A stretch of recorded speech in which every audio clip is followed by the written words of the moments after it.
สบายดีเนาะมื้อนี้ข้าพเจ้าจะมาแนะนำวิธีการดาวน์โหลดฟอนต์ลาวเนาะอยู่ใน Google เนาะมานำใช้อยู่ในคอมพิวเตอร์หรือว่าอยู่ใน Word หรือว่า Excel หรือว่า PowerPoint เนาะปกติเฮาใช้เนาะจะมีแต่อันเพรสเราที่เนาะแล้วก็ใส่เสื้อทาลาวนะหรือว่าใส่เสื้อเทาที่นะมันจะมีแต่เท่านี้เนาะแต่ว่าฟอนต์งามๆหรือว่าฟอนต์ที่สวยงามเนาะที่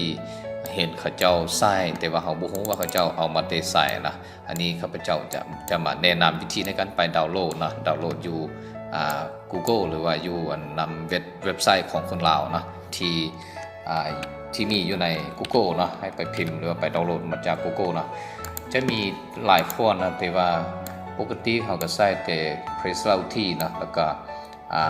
ใส่เสื้อเทาที่แล้วก็ใส่เสื้อทาลาวนะแต่ว่าอยู่ในนี้นะจะมีหลายฟอนต์ที่เขาจะดาวน์โหลดมานะจะเป็นเว็บซีนะจะมีหลายแต่ว่าตัวนี้ที่เป็นตัวที่เขาจะเอามาใส่ซื่อๆนะหรือว่าจะมีหลายสำแดงนะให้ติดตามไป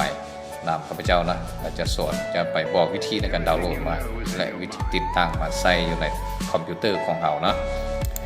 ก่อนอื่นนะให้เข้าไปที่Google นะ Google หรือว่าเข้าที่เบราว์เซอร์ของเรานะ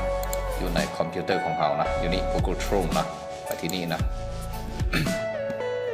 แล้วไปพิมพ์คำว่า Google นะ google.com นะคือที่ออกมาอยู่เทิงนี้นะพิมพ์สนิทแล้ว Enter นะไปแล้วไปพิมพ์คำว่าดาวน์โหลดฟอนต์ลาวนะดาวน์โหลดฟอนต์ลาวนะ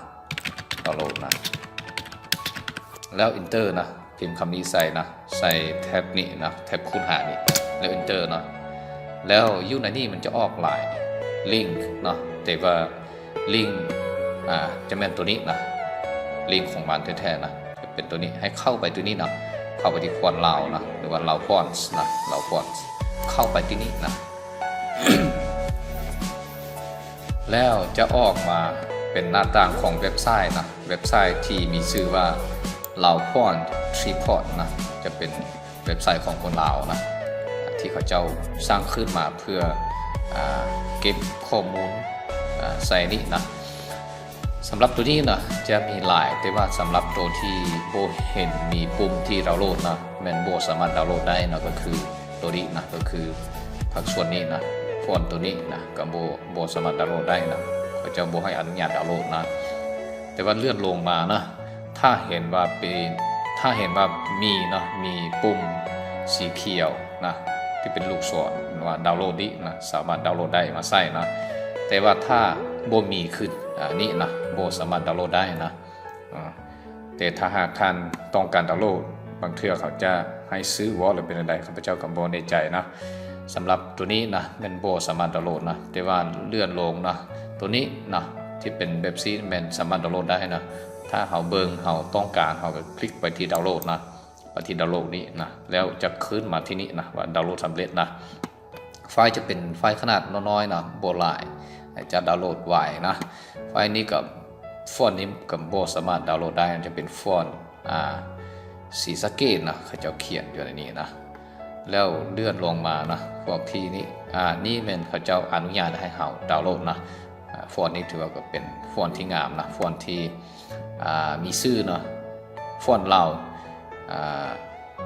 เกตมานี่นะ2นะจะมีเป็นชื่อเนาะ แล้วติ๊กไซนี่นะติ๊กไซนี่เพื่อดาวน์โหลดนะจะเห็นมันจะออกมาอยู่พี่นะออกมาอยู่พี่แล้วไปเลือกว่าฟอนต์ตัวไหนเขามักมีแต่ว่าเขาติ๊กใส่ดาวน์โหลดนะตัวนี้ก็ดาวน์โหลดไปนะดาวน์โหลดไปเดี๋ยวจะออกมาอยู่ในแท็บนี้นะออกมาอยู่พี่นะเลื่อนลงนะตัวนี้ก็เป็นฟอนต์ที่งามแต่ว่าเขาเจ้าโบอนุญาตให้เขาดาวน์โหลดนะเขาโบสามารถดาวน์โหลดได้นะถ้าหากว่าต้องการดาวน์โหลดให้ติ๊กเข้าไปที่ Facebook หรือว่าอีเมลของเขาเจ้านะไปพบผ่านนำเจ้าของเว็บไซต์นี่บางเทื่อเพิ่นก็สิขายให้เขาบ่นะอันนี้ก็บ่ในใจนะฟอนต์นี้ก็เพิ่นก็อนุญาตให้ดาวน์โหลดนะฟอนต์เราบ้านนานะคลิกไปนะดาวน์โหลดมานำใส่นะตัวใดที่เขามักเขาก็ติ๊กไปอันนี้ก็ติ๊กไปนะแล้วเลือกเอาฟอนต์ที่เขามักอยู่ในเว็บไซต์นี้นะสามารถดาวน์โหลดมาติดตั้งไว้ในคอมพิวเตอร์นะใช้กับการพิมพ์หนังสือหรือว่าการตกแต่งเอกสารหรือว่าหน้าปกนะนี่มีหลายเนาะแต่ว่าเขาเจ้าจะขอ เอาเตสำนันนะเพื่อไปยกตัวอย่างหรือว่าไปติดตั้งอยู่ในคอมพิวเตอร์เพื่อสาธิตให้ทุกคนได้รู้ซื่อๆเนาะหลังจากที่ดาวน์โหลดได้เนาะให้ออกจากนี่เนาะแล้วไปที่ไมค์คอมพิวเตอร์ของเราเนาะไปเปิดขึ้นมาแล้วมาที่ดาวน์โหลดเนาะอยู่ในฝั่งเบื้องซ้ายมืออยู่แถวนี้นะจะมีโฟลเดอร์ดาวน์โหลดนะให้ติ๊กเข้าไปที่นี่นะและโฟนของเราที่เราดาวน์โหลดมามันจะมาอยู่นี่นะจะมาอยู่นี่แล้วให้เราเปิดขึ้นมานะเปิดขึ้นมานี้แล้วก็มาที่ Open นะแล้วมาออกแนวนี้มานะให้มาที่นี่นะมาที่ไฟล์นี้แล้วคลิก2 เทื่อก็ได้เนาะอันนี้บุกคลิกใส่ให้ออกมานี่นะ Install นะ Install ใส่แล้ว